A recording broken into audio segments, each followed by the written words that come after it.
मुखिया बहुत घूसखोर है, इस चलते हम लोग नहीं दे रहे हैं, बता रहे हैं। कैसे पता चला कि मुखिया घुस काहे नहीं दे रहे हैं? ये जो बगल में दे के फिर नाम चढ़ा के काट दिए। बोल रहे कि नहीं आपको अथी ये नाम है। सेड मिला है? सर नहीं हमको नहीं है। पुराने में क्या हमारा कुछ हमारे बारे में कुछ सोचिए नहीं कि जरा हता पुराने हम मुखिया कभी ने सोचा, हम जे हमारा सोचले बस एकरे ना हम देंगे। जे आपको सोचा है। हाँ तो जरा हम सोच रहे ही ये जे हमारा देवे बस एकरे ना हम दे क्या दिए हैं ये? का नहीं है बस दे जाते से बना दिए। उनका मुखिया के नहीं जिताना है, गीता रानी की जिताना है। काहे काहे पुरनका मुखिया को नहीं? काहे कि नाम आए थे में तब आसिफ में तो काट दिए हैं भाई के आमदीन कॉलोनी के बारे में कि नहीं मिलना चाहिए।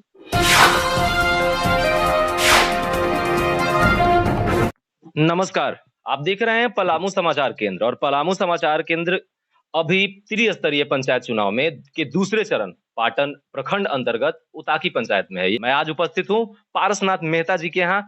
इनके पत्नी जो गीता देवी हैं वो सबसे पहले क्रमांक पर सेव छाप से मिला है इनको और ये अभी दावेदार बनी है उताकी पंचायत की। इनसे बात करेंगे कि आखिर क्यों बनी है दावेदार, किस तरह से करेंगी क्षेत्र का विकास, एक महिला होकर के महिलाओं के बारे में क्या सोचती हैं ये। सबसे पहले शुरू करेंगे इन्हीं से, उसके बाद शुरू करेंगे पारस मेहता जी से और पारस मेहता जी से जानेंगे कि क्षेत्र का विकास में इनकी भूमिका इनके साथ कदम से कदम मिलाकर किस तरह से रहेगी। सबसे पहले पलामू समाचार केंद्र की इस खास एपिसोड में आपका स्वागत है। आप बताइए कि आखिर महिलाओं के विकास के लिए आप चुनाव में आ गई, चुनाव जीत गई, चुनाव में आगे बढ़ गई, तो आखिर जब जनता आशीर्वाद आपको देगी तो आप महिलाओं का विकास कैसे करेंगी? महिलाओं का विकास हम महिला के जागरूक करेंगे। मान लीजिए कि महिला है तो अभी हमारे गांव में बहुत से शौचालय बना है लेकिन कोई शौचालय अभी तक यूज नहीं हुआ है। उसके चलते हमारे गांव में गंदगी के चलते ही बहुत सा बीमारी होता है। इसलिए हम सभी महिलाओं को जागरूक करेंगे कि अपने अपने शौचालय को यूज करें। रोजगार सृजन भी करेंगे आप? महिला को हम रोजगार दिवाएंगे और महिला को जागरूक करेंगे। महिला जैसे समूह में अभी हम सभी महिला को जोड़े हैं और वैसे भी सभी महिला जुड़े हैं समूह में। मान लीजिए कि समूह के दौरान उन लोग को मान लीजिए कि समूह के दौरान उन लोग हैं तो उन लोग को समूह से ही लाभ मिल रहा है। उसे उन लोग बकरी पालन करेंगे, मुर्गी पालन करेंगे और हम उन लोग को जागरूक करेंगे कि सभी महिलाओं घर से कैसे निकलेंगी? घर से कदम में कदम मिलाकर गला मिलाकर उन लोग को सबको निकालेंगे। ये तो प्रयास आपको अपने करना है। उन लोग को एकता बनाएंगे कि सभी महिला जहाँ एकता रहेंगे वहीं तो अति महिला जागरूक होंगे। उताकी पंचायत में मुखिया प्रत्याशी के लिए दावेदार हैं आप अपने तमाम उताकी पंचायत के जनता को क्या कहना चाहेंगे? हाथ जोड़कर अगर आप बोलेंगी तो क्या बोलेंगी? उताकी पंचायत को जनता को हम ये बोल रहे हैं कि जब जनता हमको चाहेंगे उताकी पंचायत के तो हम देखिए अभी हमको पंचायत में या हमारे गांव में सबसे पानी पीने का बहुत दिक्कत है। दूर दूर से आदमी भाइयों बहनों दीदी सब नहाने खींचने जाते हैं या पानी लाते हैं तो हम सबसे पहले जगह जगह पर चापाकल करवाएंगे और शुद्ध पानी का पीने का व्यवस्था करेंगे। और हमारे गांव में बहुत सिंचाई की भी कमी है, बहुत खेत अभी हम लोग के पड़ती है, जगह में कुआं नहीं है, उस जगह में हम कुआं खनवाएंगे। रोड है तो रोड के किनारे किनारे नली था, सब नली भरा गया, उसके चलते हमारा रोड में बरसात की मौसम में बहुत कीचड़ हो जाता है। आदमी गाड़ी से आने जाने में बहुत जूझ जाते हैं, इसलिए हम रोड के किनारे नली बनवाएंगे और रोड को बनवाएंगे। ऊंचा रोड होगा तो उसमें हमको दिक्कत नहीं होगा। गांव के महिला के या सभी पंचायत में वही दिक्कत है। और अगर पंचायत वासियों ने चाहे तो हम उन लोग जो भी पंचायत के अंदर पारित करेंगे, हमको मौका देंगे तो पारित करेंगे, वही हम पंचायत बोला जाता है कि एक शिक्षित महिला होगी तो पढ़ी लिखी होगी तो प्रखंड में जाकर के अंचल में जाकर के वहां से काम ला सकती है। तो आप कभी इस तरह का सोचिए कि प्रखंड में जो होगा आवंटन होगा काम, वो सब काम को हम पकड़ के अपने पंचायत में लाएंगे? सभी प्रखंड से भी जिला से भी हमको काम लाना होगा तो हम काम लाएंगे और काम जैसे हमको पंचायत वासियों ने बोलेंगे उस तरह से हम सभी काम को करेंगे। उन लोग के साथ मिलाकर कदम में कदम मिलाकर पंचायत के साथ काम करेंगे हम। पंचायत के साथ कदम से कदम मिलाकर चलेंगे, साथ में जो बोलेंगे पंचायत वासी, उनके द्वारा काम होगा, क्षेत्र का उसी प्रकार विकास होगा जिस प्रकार पंचायत के लोग चाहेंगे। एक ग्राम सभा में जो पारित होगा वही काम करेंगे। रोड, नली, गली, ये सब बात तो सिर्फ पंचायत की है। मैं उनसे बात करूंगा जो एक बार विश्व स्तरीय अध्यक्ष सदस्य भी रह चुके हैं, सदस्य भी रह चुके हैं। ये प्रखंड को भी अच्छे से जानते हैं, जिला को भी जानते हैं, और बात इनसे करेंगे क्या आखिर इनके मनसा क्या है, आखिर क्यों ये अपनी पत्नी को इस तरह की दावेदारी में उतारे हैं। सबसे पहले आप बताइए कि आखिर मनसा आपके दिमाग में आई या क्षेत्र की जनता का ये सबसे ज्यादा सपोर्ट था कि नहीं आप अपने पत्नी को उतारिए और आप उतरिए क्षेत्र में। देखिए, सबसे पहले मैं ये बोलना चाहता हूँ कि जब से मेरा होश हुआ है, हम समाज के प्रति समर्पित भाव से सेवा करते आया हूँ और सेवा करने का मनसा रखता हूँ। और जो भी आज तक मैं काम किया हूँ, चाहे वो शिक्षा का हो, चिकित्सा का हो या और समाजिकल काम हो, प्रखंड से लेकर के जिला तक, गांव देहात, सब में जो है सो जिसका जो भी समस्या आया है, हमसे जो समाधान करने लायक है हम किए हैं, आज तक भी हम करते आए हैं।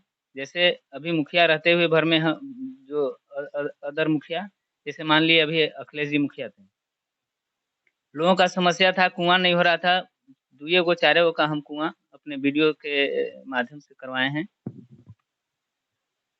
वृद्धा पेंशन हुआ, जो नहीं करवा पाए या जो भी कारण से वो छूट गए, हम कुछ लोगों का पेंशन भी करवाए हैं। तो इस तरीका से विकास का काम हम बहुत ज्यादा लोगों का करवाए हैं। उसमें यदि आप बुलवाना चाहते हैं तो एक लेडीज हैं, उनसे बुलवा सकते हैं, यहाँ पे उपस्थित हैं। और जो और अदर लोग का करवाए हैं वो तो अभी पे यहाँ पे नहीं है। लोग बोलते हैं कि मुखिया जी जब मुखिया बन जाएंगे ना तो घूस का जो आंकड़ा है ना वो बढ़ा देंगे 3% से 5%। देखिए, सबसे पहले तो अब हमारी पत्नी है, ये 2007 से सहिया के रूप में काम करती आई है और उसके माध्यम से आम जो गांव के जितने भी लोग हैं या मैंने जो भी स्वास्थ्य संबंधित जो सुविधा है वो बिना पैसा का ही मुहैया कराई है। तो आप भी करते हैं? और नहीं तो एगो ये होता है ना कि हम ही कर रहे हैं, लेकिन उसका भी भाव यही है। और मेरा भी इंस्ट्रक्शन था कि किसी भी कोई भी गरीब से एक पैसा नहीं लेना है, चाहे वो भाड़े के नाम पर हो, चाहे जाने के नाम पर हो। आज कोई भी है कि अगर कहीं जाता है तो एक दिन का कम से कम 300 रुपया मजदूरी होता है, लेकिन हमने कहा कि मजदूरी तो छोड़ दीजिए, किसी प्रकार का लेना नहीं है, भाड़ा तक नहीं लेना है। क्षेत्र का विकास कैसे होगा सर? वो क्षेत्र के विकास के दौरान ही हुआ है, लेकिन क्षेत्र के विकास ऐसे होगा जैसे आपको हम तो बता ही दिए। क्षेत्र का विकास होगा कि हमारे यहाँ ना स्वास्थ्य की मतलब अच्छा सा हॉस्पिटल नहीं है। हॉस्पिटल है भी एक, तो वहाँ पे पहले बैठती थी, वो अभी नहीं बैठती हैं, डॉक्टर नहीं है।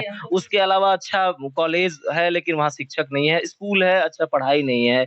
तो ये सब चीज का सुधार नहीं होगा तब तो पंचायत का विकास नहीं होगा। और पंचायत का विकास आप करने का काम को बोल रहे हैं लेकिन ये सब चीज नहीं बोल रहे हैं। देखिए, शिक्षा के क्षेत्र में तो हम पहले ही बताए ना कि कितने भी यहाँ से तो जो भी अगर हमको लगा कि मैंने सरकारी व्यवस्था थोड़ा सब जगह मतलब कमजोर है, वीक है, तो हम उसके लिए प्राइवेट स्कूल खोलवे किए थे और कम पैसा में लोगों को बहुत ही शिक्षा दिए हैं। जो कि आज हमारे जो प्रारंभिक जो शिक्षा दिए हैं उससे बच्चे डॉक्टर बने हैं, इंजीनियर बने हैं, सिपाही तो मत पूछिए कितने बन गए हैं। और रोजगार के क्षेत्र में भी बहुत लोग पढ़ लिख कर गए ये हैं। लेकिन अब तो शिक्षा हुआ, शिक्षा के क्षेत्र में हम जितने भी सरकारी स्कूल हैं, आज भी हम कोशिश हम करेंगे यही कि अपने पंचायत में जितने भी लोग हैं, जितने भी हैं, हम खुद क्लास लेकर के उन लोग को एक सबक सिखाएंगे कि इस तरह से आप बच्चों को शिक्षा दें या इस तरीका से बच्चों को विकास कराएं। और जो भी अगर कमी उन लोगों को कुछ होगा स्कूल में हम मुहैया कराएंगे। स्कूल में टीचर नहीं होंगे तो हम बीएससी से या डीसी से कह करके हम उपायुक्त महोदय से वहाँ टीचर का व्यवस्था करेंगे। और जो भी स्कूल में पहले अव्यवस्थित होगा हम उसको व्यवस्थित करेंगे। इसके बाद हम शिक्षा पर शिक्षक गण के हम जोर देंगे। शिक्षा हो गया, स्वास्थ्य हो गया, जब स्वास्थ्य हो गया शिक्षा हो गया। आप बोले कि स्वास्थ्य के लिए हम लोग खुद लगे हुए हैं, आप बोले ना, लेकिन सबसे बड़ी चीज है कि जब पैसा नहीं रहेगा तो बच्चा को हम एक छोटा सा पेन भी खरीद के नहीं दे सकते ना जी। तो रोजगार कहाँ है? तो रोजगार के लिए हम ये करेंगे कि जो भी सरकारी जो लाभ मिलेगा सबसे पहले तो उनको हम पूरी धरातल पर उतारेंगे। और जो जो अभी तक 2 प्रतिनिधि हमारे पंचायत का प्रतिनिधित्व किए हैं, उन लोगों से बिल्कुल भिन्न होगा।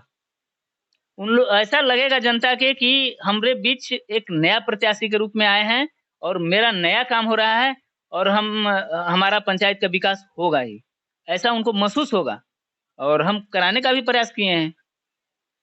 तो नया रोजगार इस सृजन जो आप बोले कि उनको जैसे कि आपका महात्मा गांधी रोजगार गारंटी अधिनियम के मनरेगा में तो पूछिए मत कीजिए, इसका तो एकदम मैंने नियम कानून का यहाँ पे धजियां उड़ गया है। न तो ग्राम सभा हुआ है, न ही काम का कोई गारंटी है। काम मान लीजिए कि आपको शेडे हुआ, शेड में आप देखे कि एकदम उसमें भारी लूट हुआ है। शेड तो हम जानते हैं कि बहुत तो धरातल पर होगा ही नहीं, अब तो सब सामने आएगा ही, क्योंकि जब जानेंगे, जब देखेंगे तो पता चल ही जाएगा कि कितना शेड हुआ है, कितना नहीं हुआ है। हम तो यहाँ अधिकांश देखे कि जिनका बकरी है, जिनका मवेशी है, उनका ऐसी उछा में रह रहे हैं, मैंने बारिश में भी ऐसी ही मवेशी बिता रहे हैं, और जिनका एक भी मवेशी नहीं है उनका शेड हुआ है। यहाँ तो मतलब नियम कानून का एकदम धजिया उड़ा है। हम आपको ये उस सबको नियम को एकदम धरातल पर उतारेंगे और जो भी वर्क होगा ऊपर से लेकर नीचे तक घुसखोर है, किसको किसको मनाएं? देखिए, हम तो सबसे पहले तो पंचायत स्तर के जो लोग हैं, क्योंकि काम भी करना है ना, तो इन लोगों के माध्यम से हम ऊपर के लोगों को घूस के माध्यम में तो हम बहुत ही कम करना चाहेंगे कि एकदम ही नहीं लें, ठीक है, कम ही नहीं एकदम ही नहीं लें, लेकिन जनता हमको साथ देगी। यदि जनता आशीर्वाद देती है तो साथ हो ही गया, लेकिन सिर्फ वही देने से नहीं हो गया।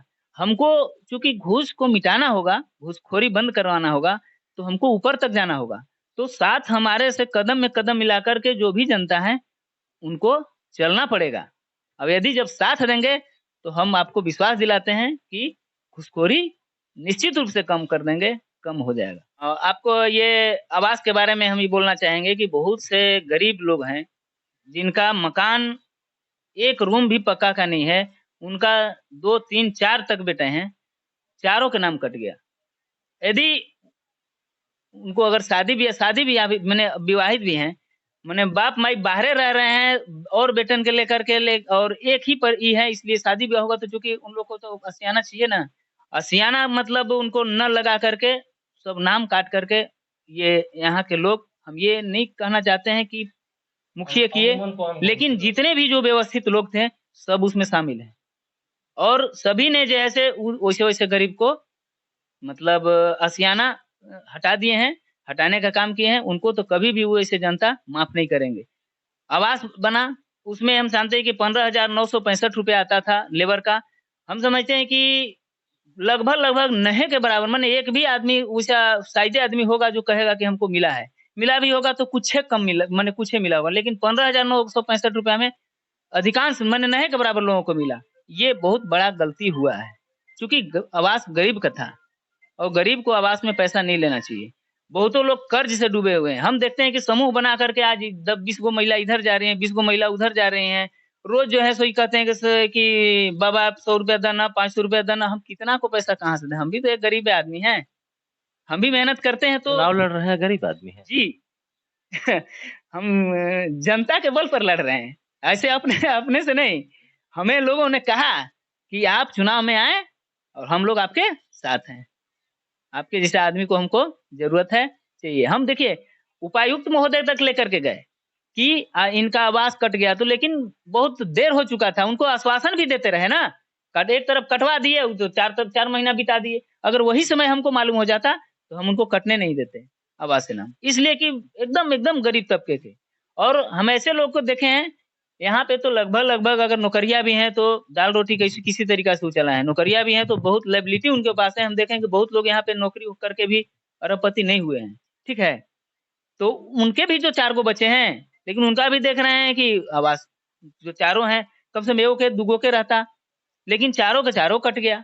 ऐसा बहुत देखने को मिल रहा है। जो ये सब कोशिश करेंगे ऊपर से उन लोग का फिर से हम नाम जुड़वाने का काम करेंगे और उन्हें आवास दिलाने का काम करेंगे। और मनरेगा के जहां तक बात रहा, तो मनरेगा में अगम था योजना। मनरेगा ऐसी योजना है ना जिससे आप अपने पंचायत का समग्र विकास कर सकते हैं, हर तरह से विकास कर सकते हैं, परंतु लोग ऐसा करता नहीं। मनरेगा एक एक्ट है, अधिनियम है, योजना नहीं है, लेकिन उसके तहत इतना लोग बंधे हुए हैं कि सबका उसमें विधि व्यवस्था है। कोई भी यहाँ पे मैंने बेरोजगार नहीं रह सकता है उसके तहत, क्योंकि उसमें हर तरह का वर्क है। तो लोग मतलब उससे भी लाभान्वित हो जाएंगे और यहाँ रोजगार का बहुत ज्यादा सृजन होगा। हम समझते हैं कि बेरोजगारी भी बहुत कम रहेगा, लोग करना चाहेंगे तो। क्षेत्र का विकास, क्षेत्र में लोग को रोजगार की सृजन कैसी होगी, उनका स्वास्थ्य कैसा रहेगा, ये सभी चीजों को दिखाते रहेंगे हम आपके साथ, आपके पास। हम अपने तमाम दर्शकों को ये सभी चीज पूरे पंचायत के, हर एक पंचायत के, पलामू के हर एक कोने कोने से दिखाते रहेंगे, क्योंकि हमारा नारा है किसकी छिनेगी कुर्सी और किसको मिलेगा ताज। ये त्रिस्तरीय पंचायत चुनाव है। देखते रहिए पलामू समाचार केंद्र।